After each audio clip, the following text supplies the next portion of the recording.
Hello, what troubling times we're in. Online auctions, of course, on-site auctions now being cancelled, but the online auctions seem to have failed to quell the nerves of sellers. So I'll talk to Kevin Brogan from CoreLogic about that and so much more in just a moment. Outsourcing will dramatically improve your productivity and profitability. Sure Agents have created a staffing solution to provide great staff who can perform duties in property management, sales, marketing and administration, and at a fraction of the cost, giving you and the team more time to spend on the dollar productive tasks. With rising costs and slowing revenue, the focus must be on value for money. Check it out, sureagents.com. Kevin Brogan from CoreLogic joins me, and just before we bring up the preliminary auction results, we still saw a lot of auctions withdrawn this week, Kevin. Yes, look, we did, and I think withdrawn in auction clearance rates calculation shows as an unsold property. But I think we do have to acknowledge that in these unprecedented times, withdrawn from auction doesn't necessarily mean that the agent has given up on pursuing alternative options. Yeah, we'll pick up on that probably a little bit later in this show when we talk about the Melbourne results. Also coming up later, we're going to feature a property that was sold over the weekend, Saturday, in fact, in Sydney, and we're going to show you a video, edited video of that auction, which was done by Gavel, and we'll also talk to the auctioneer because I'm just keen to get a bit of a feel for how this is changing the way auctions are being conducted. But firstly, let's bring up the preliminary auction results for the last week. Kevin, I want to make the point here as we bring it up on the screen. You mentioned there about withdrawns. They're counted as unsold properties, but I can't help but notice how close the auction results are to this time last year. Yeah, look, it's interesting. I mean, the market conditions before we came into the current coronavirus situation were actually really quite strong. And that was certainly bringing a lot of participants into the market, both for selling and buying. So, the impact of coronavirus changing business practices and the sort of quite significant softening of market sentiment has actually hit us from a position where the market was performing quite strongly. It is worth noting that, with Melbourne, the level of data collection has been a little bit lower because one of the other features of these sort of unprecedented times is that it is more difficult now to collect and collate the data in a market that's struggling to come to terms with, with these new business practices. Yeah, well, if we're looking at Melbourne, and we'll just have a look at the figures on the screen there, 1,248 auctions, and the results collected from 572 of those. That, I think, is what you're referring to, Kevin? It is, yes, that's right. And I think, when we use that figure of over 1,200 auctions, that is the number of auctions that were scheduled to take place this week, which is typically a very busy week, being the last week before Easter. So there's normally a lot of activity, and the timing with which vendors or agents withdraw properties or maybe sell them prior means that some of those decisions might have been taken during the week, but they were sort of collected on Saturday. Yeah. So I guess two things here: the number of withdrawn properties, and we also saw almost a record number, I think from memory, the figure was something like almost 70% of properties were actually sold prior to auction. Absolutely. I mean, across the combined capital cities, it was that. In Melbourne, I think it was almost 90% of properties were actually sold prior to the advertised auction date. Okay, well, let's firstly go to the Sydney sub-regions. We'll bring those figures up for you. Anything you'd like to highlight there, Kevin? I guess they're all fairly subdued, aren't they? Oh, look, they certainly are. But I mean, let's give a shout out to the Central Coast. Pretty low volumes there in terms of auction activity, but it does head the league table this week at 66.7%. North Sydney and Hornsby then coming in just about 63%, followed by City and Inner South just over 50%. Okay, we'll take you to Melbourne now, the sub-regions there. What would you like to highlight there? I guess looking firstly at Inner South, that's a pretty good result. Yeah, look, Inner South was quite a busy sub-region, the second busiest with 189 auctions. But again, these challenging environments that we're facing mean that the number of results collected was only around 65. But nonetheless, of those 65, 75% sold. Inner East also doing pretty well at 65.2%, and the Northeast at 67.4%.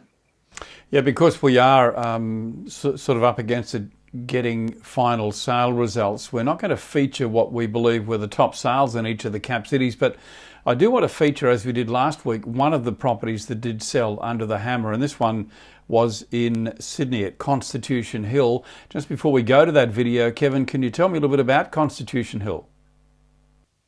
Yeah, so Constitution Hill is actually in the sub-region of Parramatta, and it's been a while since we featured the highest sale in Sydney from that region.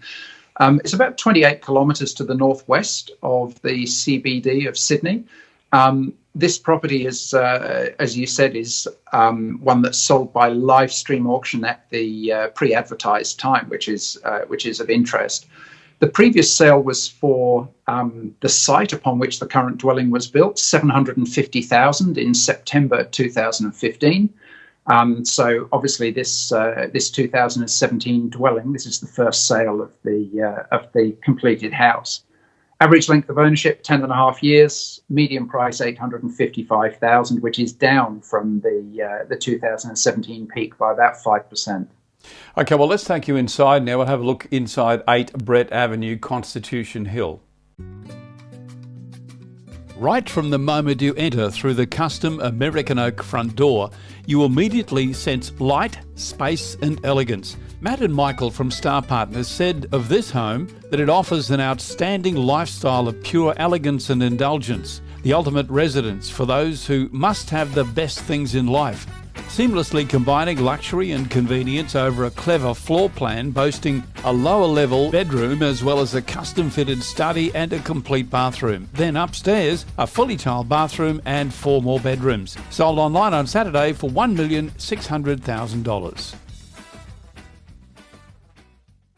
Kevin, as I mentioned, I'm going to be talking to the auctioneer shortly, and we'll also play an edited version of that auction. Interesting.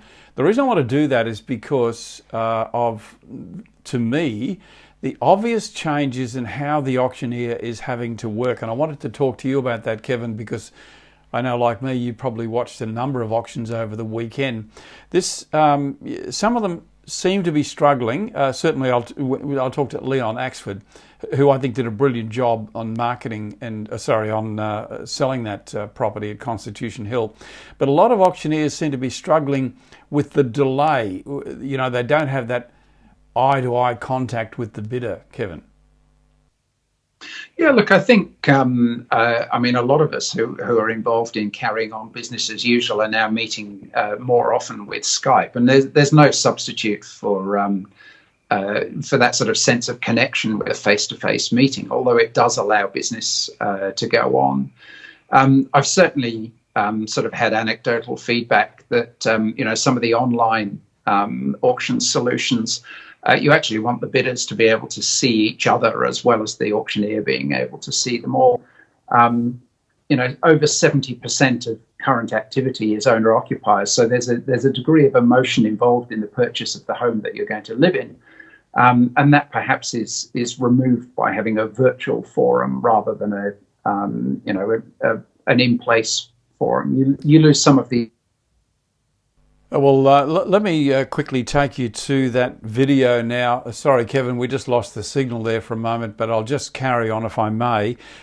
Because the other point I wanted to make was that, as you'll hear when I talk to the auctioneer, they're now having the agents work the phones, and that puts the auctioneer more in direct contact with the agent as opposed to the buyer. So let's have a look at the auction itself. Then when we come back, I'm going to have a quick chat to the auctioneer. So here is an edited version of the auction with the compliments of Gavel.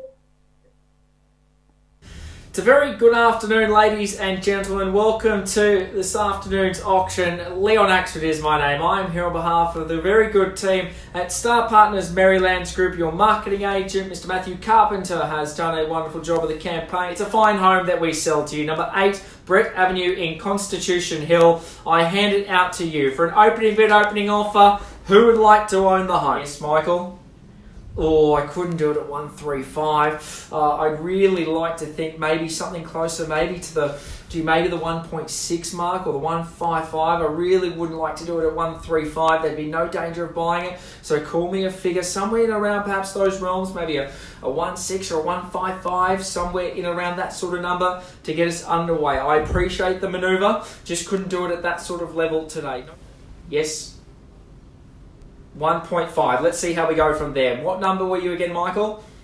Michael, then up 40's got it at $1.5 million, and I appreciate it. So at a big $1.5 million, I'd like to think maybe 550 from here. At a big $1.5 million is directly in front.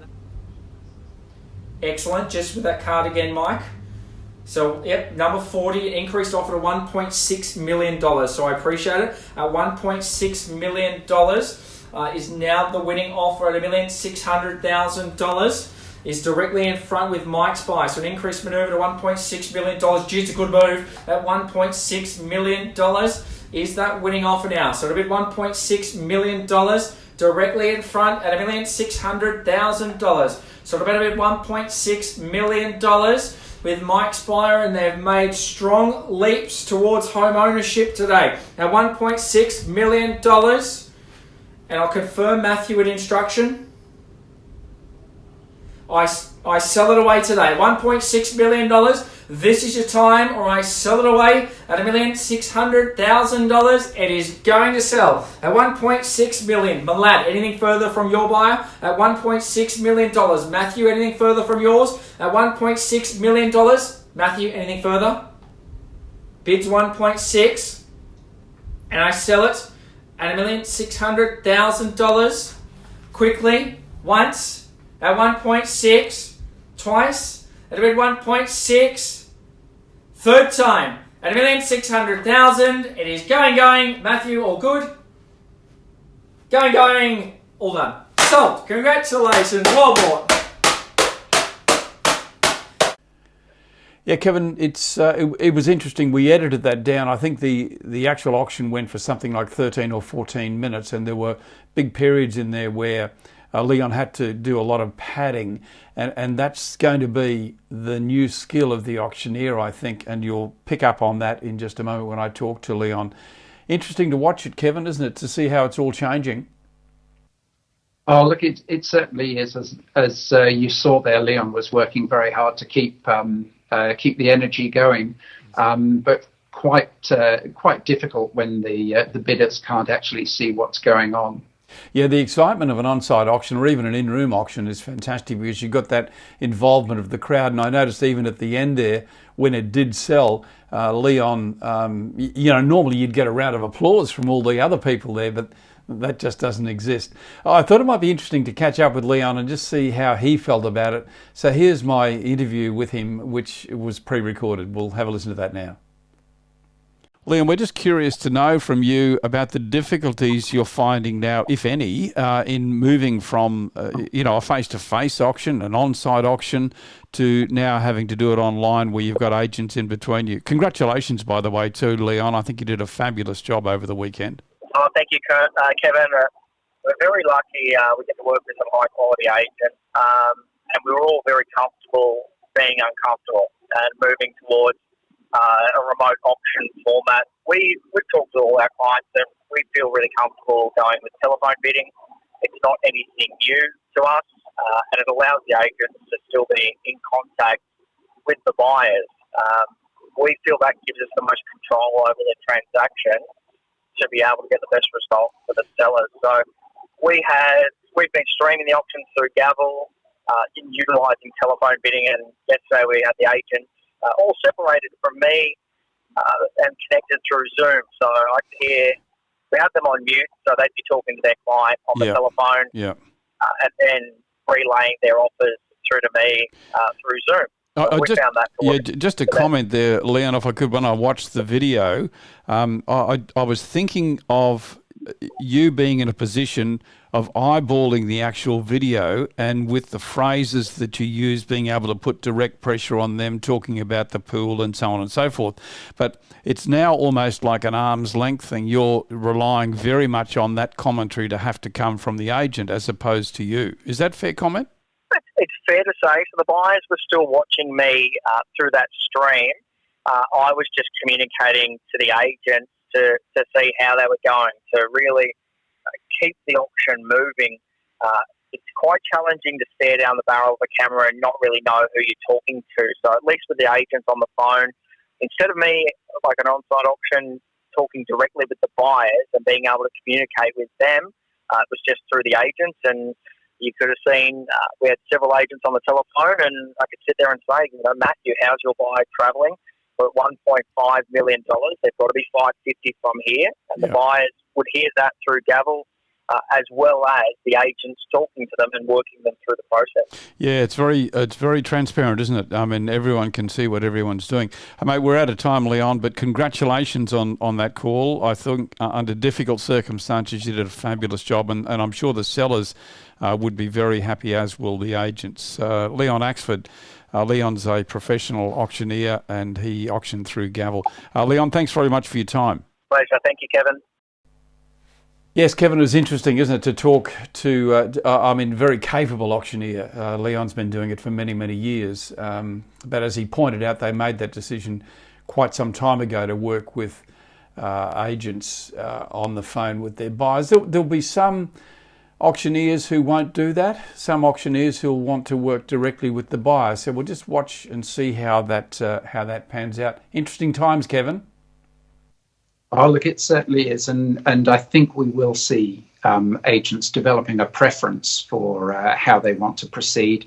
And as I say, just interpreting this data, withdrawal from an on-site auction doesn't necessarily mean that the agent isn't reviewing other possibilities. If they have active buyers, I'm sure they'll be working with them to see whether they can affect a successful outcome. Indeed. Well, as we leave you, let me just quickly bring up the preliminary auction results again for you. Sydney 46.9%, Melbourne 54.7%, Brisbane 27.9%, Adelaide 32.2%, Perth 11.8% and Canberra 44.3%, weighted national average of 48%. Kevin Brogan will join me later in the week. We'll give you the final figures and we'll have a look at what's happening ahead. Goodness only knows what we're going to be saying on Friday, Kevin. But thank you very much, Kevin Brogan from CoreLogic. Talk to you on Friday, mate. Thanks, Kevin.